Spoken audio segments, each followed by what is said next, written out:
All right. Hi guys, I'm back with the course. So the last one ended because we only get 15 minutes from Unacademy to finish one lesson. Now I'm going to extend the roots from letters A and B in this lesson as well.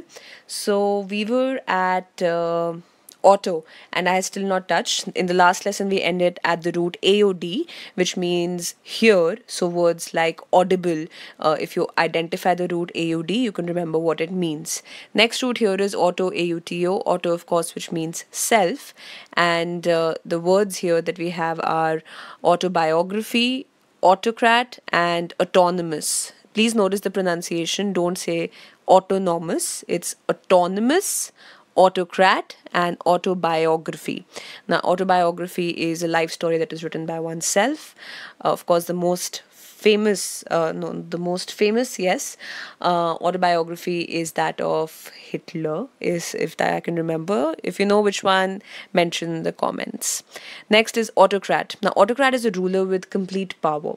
Now, the moment I read the word autocrat, and of course, I have come across the word autocrat a lot of times, and when I was preparing this lesson and I came across this word because it has the root auto, I started researching and I figured that, I remember that movie, The Dictator, that became really popular. So, what exactly is the difference between a dictator and an autocrat? And how is a democrat and an autocrat different?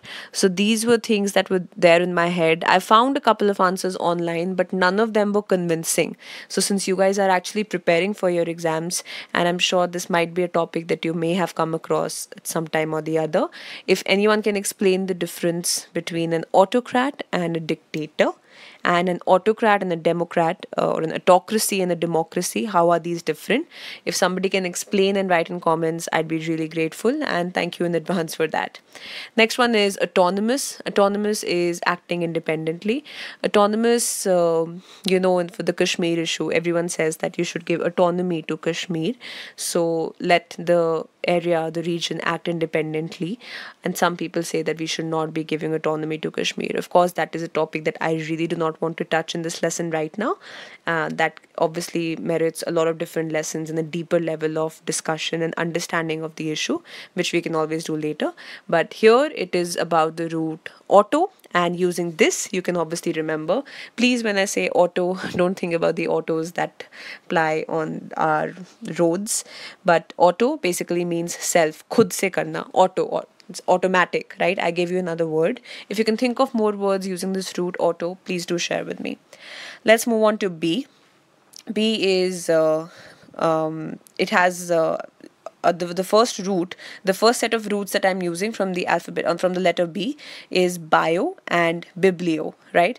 Bio means life, so you think of words like biology or symbiosis. Biblio, of course, I'm sure a lot of you might already mean, is book. So we have words like bibliography and bibliophile. You might have seen a lot of online quizzes about what kind of a bibliophile are you.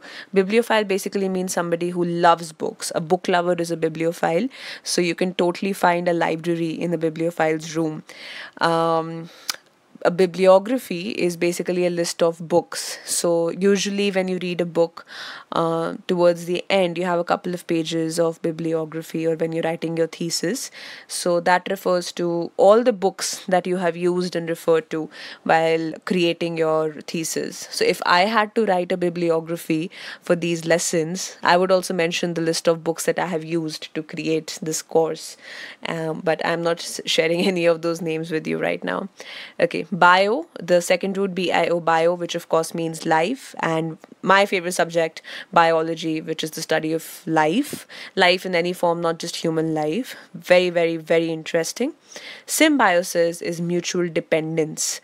So sim here is another root that we will come to when we proceed towards the letter S, but bio means life. So I will actually break down this word for you when we reach S, so it's easier for you to understand.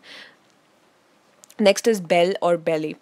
Now, belligerent is one and antebellum is another. Now, if you remember or rack your brains a little bit, you will remember that I had used the word antebellum even in A. If not, pause this lesson right now, go back to my previous lesson, see where I have used the word antebellum, and you will know now exactly what this word means. Ante was before, the root that I had used. If bell is war, so obviously antebellum means it becomes before war. So antebellum is a word that we use in this sense, and because we know the roots, it actually becomes very, very easy for us to understand the meaning of the word. And if you get such a question, it of course can be very easy for you to answer the right or select the right option. Belligerent is usually a word that we use to describe somebody's personality, or if somebody is being very aggressive. So belligerent literally means like warlike, because here is the root bell or belly.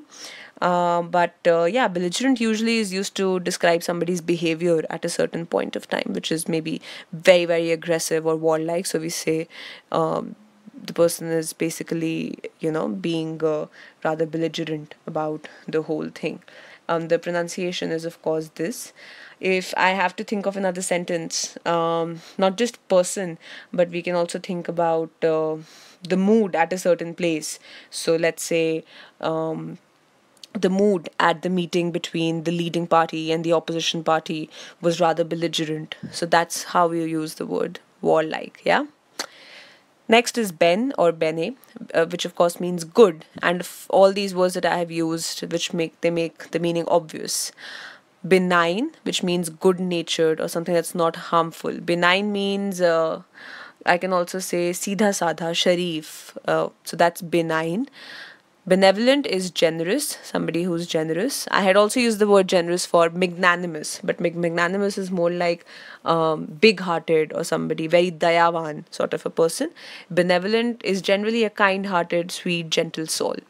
Beneficent is somebody who's helpful. Now, in order to understand these words better and to remember this root, I want you to use all these three words in 3 sentences, and I'm going to check those sentences tomorrow, guys. So make sure that you do that. By. Now, I had used this root by earlier also when I was going through the roots with the letter A. And the only word that I've used here is bilingual, because I want you to find 2 more words using the root by. By, very, very simple, guys. By means 2. So by default, bilingual means somebody who's able to use 2 languages. Yeah. Next is burse, and a very, very easy way to remember this is purse. So BURS or burse means money. Therefore, words like reimburse or disburse, they become very, very easy to understand. While reimburse means to refund or to repay, disburse means to pay out. Now, your homework here is that using the word salary, you have to use both these words, reimburse and disburse, in a sentence each. So I want 2 sentences from you. One that has the word reimburse and the word salary. Second that has the word disburse and the word salary. If you make these sentences and send those to me, trust me, guys, you are not going to forget the meanings of these words. Next is the last slide of this lesson right now. It's about me telling you that the next time that I see you or before I start the lesson, I'm going to be really strict, guys, and I'm going to be checking the work that I have given you. And don't see this as homework or something that is annoying. This is something that is really going to help you remember the words, guys. So let's take this seriously. Let's have fun with the words that we are learning, and let's genuinely improve our spoken English and genuinely add more words. Right? We have to stop using words like sad, nice, good. Let's find better words. Like, what did we read? Benevolent. Let's use words like magnanimous. Let's use words like belligerent. Yeah, there's so many of them. So it's time to improve your vocabulary, and with this course, we should be able to do that. I'll be back with the letters that start from the words that start from the letter C. We will see more roots, and we will be able to remember more. All right. Thanks, guys.